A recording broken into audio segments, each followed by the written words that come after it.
À l'école élémentaire, les élèves qui éprouvent des difficultés d'apprentissage peuvent bénéficier d'une aide personnalisée de 2 heures hebdomadaires en dehors des heures de classe.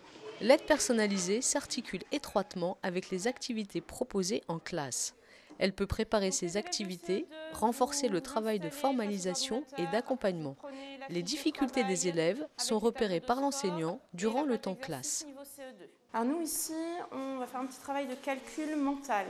Vous allez essayer de calculer dans votre tête combien est-ce qu'il faut pour aller de 74 jusqu'à 100. Alors qu'est-ce que tu me proposes, Maxime? 26. Comment est-ce que tu as fait, Maxime? Tu as fait un premier bond pour aller jusqu'à 80. Tu as ajouté combien pour aller jusqu'à 80? 6. Plus 20. Plus 20. On fait un deuxième plus grand bond pour aller jusqu'à 100.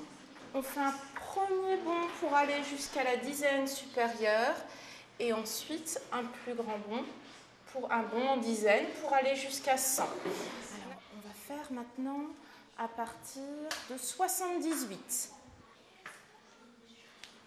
Mélissa, 78. Qu'est-ce que tu vas d'abord chercher? 2, parce que 8 plus 2, 10. Tout à fait, parce que 8 plus 2, 10. Et ensuite, tu es à 80, tu veux aller jusqu'à 100. Tu rajoutes combien? 2, 80 plus 2, ça fait combien, Mélissa?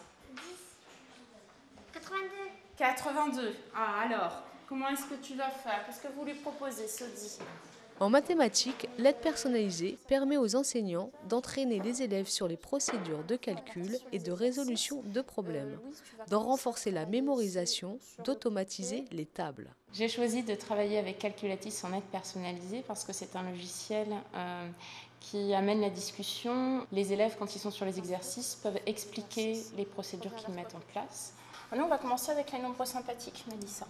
24 plus 6 plus 22. Comment est-ce que tu vas faire? 4 plus 6, 10. D'accord, donc tu commences à associer ces deux-là. Louise et Mélissa sont deux élèves qui viennent en aide personnalisée. Elles ont des difficultés en mathématiques. Au départ, elles n'associaient pas du tout les groupements par dizaines pour faire des calculs sur plusieurs termes. Peu à peu, avec les bulles qu'elle peut déplacer, elle a commencé à voir les associations qu'on pouvait mettre, de manière à peu mettre des procédures, des réelles procédures de calcul en place. Et maintenant, tu veux... Plus 10. Très bien. 33. Parfait, bravo Mélissa. Le fait de venir en aide personnalisée et d'avoir ces moments de réussite, ça a des répercussions sur la classe parce que en classe, elles ne sont plus dans une attitude où ce sont des mathématiques, de toute façon, je ne vais pas y arriver. Donc maintenant, elles sont plus dans, elles essayent, elles cherchent, ce que je n'avais pas en début d'année. Le site Calculatis, c'est vraiment le complément de l'enseignement ordinaire du calcul mental. Travailler en direct à côté d'un élève, on peut voir où pêche. Est-ce que c'est un problème de mémoire? Est-ce que c'est un problème de résultat mémorisé? Est-ce que c'est un problème de procédure? Il ne sait pas comment on fait plus 9, alors c'est la tradition, comment on fait x5. Il existe une application qui permet à chaque maître de paramétrer les situations.